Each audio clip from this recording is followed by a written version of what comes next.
কালো মেঘে ঢেকে যাওয়া আকাশ, ঝোড়ো হাওয়া আর টানা বৃষ্টিতে দুর্ভোগে পড়েছেন রাজধানীবাসী। বৈশাখের শেষ দিকে ঢাকার আবহাওয়া যেন হঠাৎ রূপ নিয়েছে বর্ষাকালে। বিশেষ করে কর্মজীবী মানুষ, শিক্ষার্থী ও অভিভাবকদের ভোগান্তি ছিল চোখে পড়ার মতো। রিকশার সংকট, ঝোড়ো হাওয়া আর বৃষ্টির কারণে কর্মস্থলে পৌঁছাতে মানুষকে ভোগান্তি পোহাতে হচ্ছে।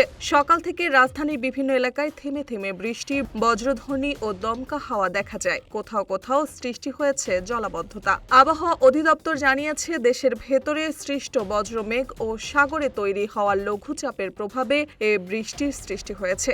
আবহাওয়া অফিস আগে থেকে সব বিভাগে ভারী থেকে অতি ভারী বৃষ্টির পূর্বাভাস দিয়েছিল। গত 24 ঘন্টায় দেশের সর্বোচ্চ বৃষ্টি হয়েছে কিশোরগঞ্জের নিকলিতে 161 মিলিমিটার। এছাড়া ভোলা ও ফেনীতেও ভারী বৃষ্টিপাত রেকর্ড করা হয়েছে।